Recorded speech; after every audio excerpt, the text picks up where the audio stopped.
get a win, and that was the Wisconsin Badgers taking on Oregon. And the Ducks here, Peyton Pritchard to Kenny Wooten. Oregon just got better and better as this year went on and really finished as one of the hottest teams in the country. And not a whole lot Wisconsin was able to do. Dimitri Trice there, but the Badgers just 6 of 30 behind the arc. This is Lewis King. He had 17. The Ducks shot 71% in the second half. It is King again as the Ducks win it going away by 18, knocking out Greg Gard's team. Hurts to end the season in this fashion. There was a 7-8 minute stretch there where we got discombobulated defensively. Obviously, we had a hard time making perimeter shots for most of the game, but we were still battling and finding ways. We got a little out of character on the defensive end. Our defense has kind of held us together all season long, and then for that stretch there, it kind of went away from us, and we can't be trading buckets. And then there was a couple times we came down and we didn't score, and they were hitting threes, and that's kind of how that lead grew.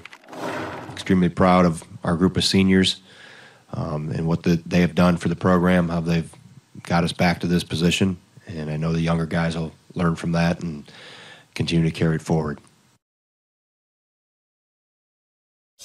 Remember a Wisconsin team that missed the NCAA tournament last year. This is the first time in their last 5 NCAA trips that they have missed the Sweet 16. It is the Ducks who move on. They will take on that UC Irvine team we showed you knocking off Kansas State in the opener at the beginning of the show. So, Sean, what happened here to Wisconsin? Well, defensively, they were not able to keep the Ducks out of the lane, and as a result, Oregon shoots 71% from the floor in the second half, able to pull away. And then on the offensive end of the floor, Dave, you mentioned this was a team in Wisconsin that missed the tournament a year ago. A big reason for that was their inability to convert from the perimeter. They struggled to shoot the ball from behind the arc last year. They were able to really pick that up throughout the course of the regular season and through the Big Ten tournament, but it abandoned them completely today when they needed it most. 6 of 30 from behind the arc, but Pritzel, Davison, and Trice combined to go 2 of 20. So combined with the fact that they weren't able to make any shots and they were not able to keep the Ducks out of the lane, that's a recipe for disaster. Yeah, 54 points doesn't win you too many games this time of the year, and Oregon does such a phenomenal job of disguising their defenses. You're not quite sure if it's man, if it's zone. They're like piranhas. Once you go to make a little move, everybody attacks. You have to make a split decision move.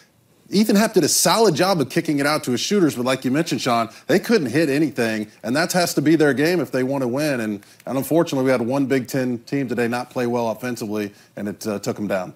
Just 33% from the field for Wisconsin. That a season low for the Badgers. And Ethan Happ leaves as one of really the great players in not just Big Ten history, but NCAA history, guys. Just the 6th player ever, 2,000 points, 1,000 rebounds, 400 assists. It's a group that includes Larry Bird, Oscar Robertson. I mean, it's really it's remarkable. So hats off to Ethan Happ on a phenomenal career. It's going to be fascinating to see what Wisconsin is from here going forward. He has been such a staple of that program. And again,